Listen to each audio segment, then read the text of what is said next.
on a motorcycle. I was in the back, and I was going about 55. There was a car that didn't stop at the stop sign, and we had a head-on collision. And I flew about 50 yards and landed on the asphalt on the road on my right side. So I damaged the right side of my body, my ankles. I had a brain injury and was in a wheelchair. When I left the hospital after about a week, I couldn't brush my hair, I couldn't brush my teeth, I couldn't do anything. For the first 7 years, it was pretty much have surgery, recover from the surgery, have physical therapy, and then have surgery again, and then recover and physical therapy. So I did that for like 7 years. My mom recommended that I get neurological testing. So I got this huge battery of testing, psychological, neurological, and the results came back, and he said, well, you've lost about 1/3 of your IQ points, and it's been so long since your injury at that point that this is pretty much it. And now I know that to be untrue.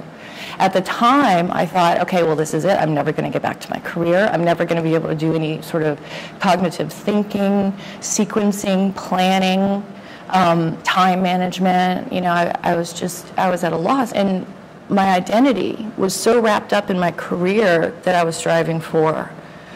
I couldn't get it in my head that I wasn't that person anymore.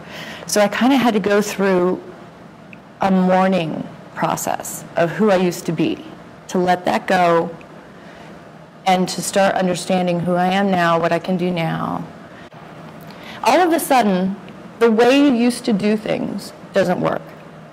And this was something that you had counted on. This is something that you'd crystallized in your past. This was your behavior, right? And all of a sudden, it doesn't work. You don't end up with the result. Cognitive functioning in general moves more slowly.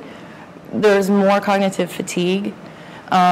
So your brain just sort of shuts off.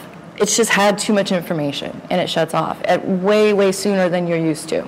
There's problems with sequencing, problems with prioritization, problems with planning, time management, trying to foresee a problem.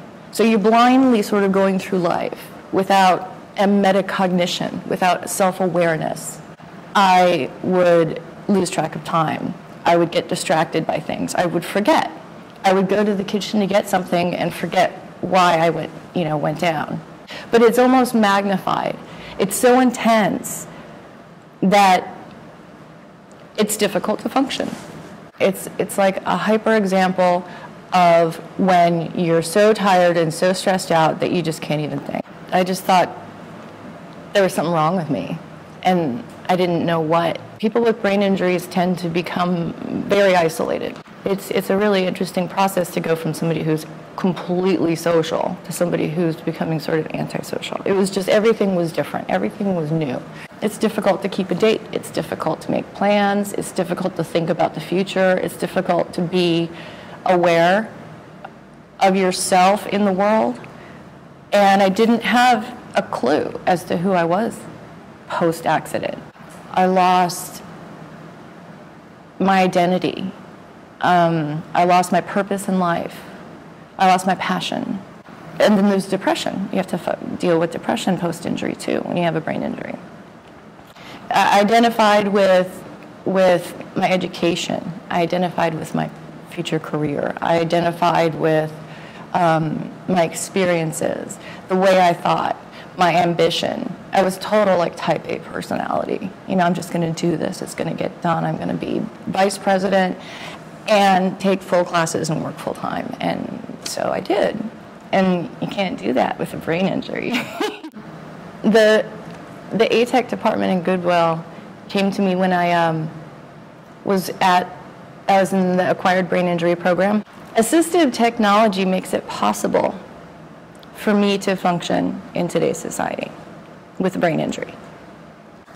You go through an analysis process, and during this process, they really sort of get to know you individually. They really look at your deficits, and they really want to address specifically what you need to compensate. So they sort of customize this plan for you. You know, they say, okay, well, we think this kind of computer might help you. These programs might be most helpful to you because of these cognitive deficiencies. So it's not just teaching me how to use the software, but how to address my deficits. Without the assistive technology, they gave me a laptop, they gave me software, they gave me programs, they gave me training, hours and hours and hours of training on the computer, on my phone, on all of my technological devices, all of these things that are going to help me compensate and use my cognitive hours the most efficiently possible. My assistive technical counselor came to my house and gave me hours and hours and hours of the most patient, respectful, understanding, and compassionate training you can possibly imagine. And that, in and of itself, is priceless. I can chart, I can visually look at my progress on a plan, any given plan, even if it's a plan to go to the grocery store.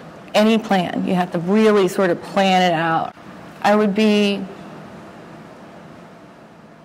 dependent, and I'm not, with the technical assistance. It's optimistic now, where there was a void before, there was nothing. So without a tech assistance, I would be dependent for the rest of my life.